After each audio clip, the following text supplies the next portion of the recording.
Smarty Pants! The new SAVE student loan repayment plan is an absolute game changer for so many people, but it isn't right for everyone. If you're trying to figure out if you should use the SAVE student loan repayment plan in your student loan repayment strategy, watch this short video for a quick and dirty to help determine if it is the right option for you.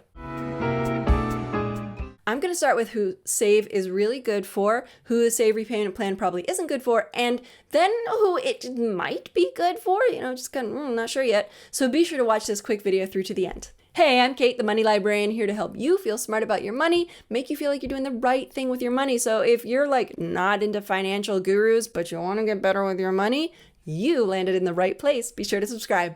As always, this is informational and educational. Be sure to contact your student loan servicer or the Department of Education before making any moves with your student loans. So let's start with the people who are best served by this plan. The biggest groups of people the SAVE student loan plan was designed to help are low to middle income individuals struggling with their student loan payments. There are people who took out less than $12,000 worth of loans, or not much more than this, because you can get those amounts of loans forgiven in 10 years or maybe a little more than that. And people who on other student loan repayment plans were paying less than the interest accrued.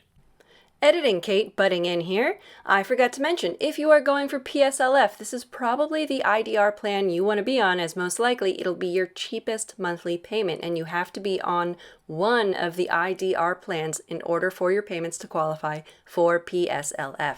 Thanks, guys. I have a student loan forgiveness cheat sheet that outlines 13 different federal student loan forgiveness programs, what they are, how they work, even common traps to avoid. Download it, link in the description. So why is the SAVE plan so good for these groups? Number one, because your payment is based on your income and not on the balance of your student loans. If you have a lot of loans but not a lot of income, your payment is going to be greatly reduced compared to what it would be on the student loan payment plans. This plan lets you keep way more of your money, and starting in 2024, July of 2024, the monthly payment is going to be half as much than the next smallest IDR repayment plan.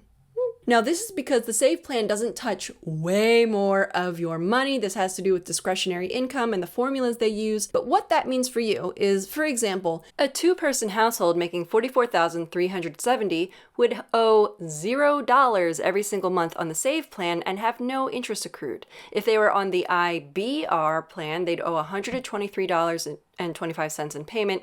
Possible interest, if that doesn't cover all the interest. On ICR, they would owe $410.83 in payment with possible interest if that doesn't cover all of the interest that accrued that month. Now, what if you make enough where they do charge you on monthly costs? So let's say you made $70,000 last year and have a two-person household. Your payment will be $107 next year and $214 this year. But your payment on IBR would be $337 a month, and ICR is so complicated, you can't calculate it based on the available data. If you took out less than $12,000 in loans, you could get forgiveness in just 10 years. The first round of people eligible could get this forgiveness in summer of 2024. Then for every $1,000 above this, tack on 1 year, 13 grand forgiven in 11 years, 14 grand in 12, etc., etc. If your payment on another plan is less than interest accrued, that means your balance will go up every single month. The SAVE plan waives monthly interest accrued, so your balance will stay the same every single month. I mean, it won't go down, but it won't go up. Now, okay, so who shouldn't be on the SAVE plan? High earners. If you are high income, because the SAVE plan is based on income and household size, you could end up paying more on this plan than on the standard 10-year plan, which is usually the highest monthly payment.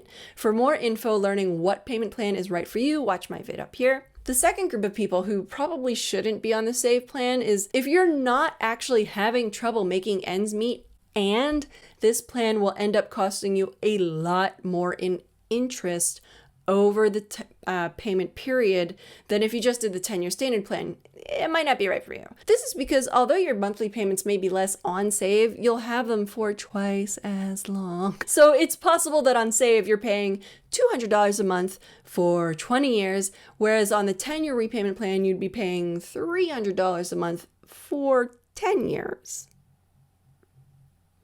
Maybe people is if you're married, You have a couple options with the SAVE plan. You could do your taxes married filing separately, and then the SAVE plan is going to be based on the individual's income.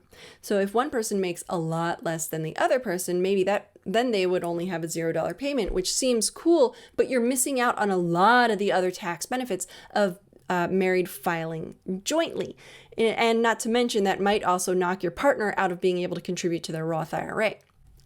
So there's a lot for you to consider. If you are married, you just got to run the numbers. Okay, so what do we pay in taxes if we do married filing jointly? What do we pay in taxes if we do married filing separately? And then what is my student loan payment going to be in both of these scenarios? And just base it on the numbers.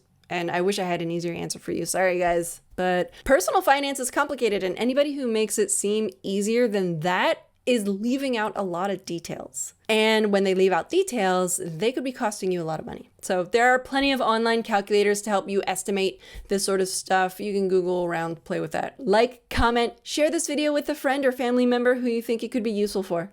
Cheers, guys. I done did my nails. You can't see it. It's a little skull in there, and they're purple and glittery.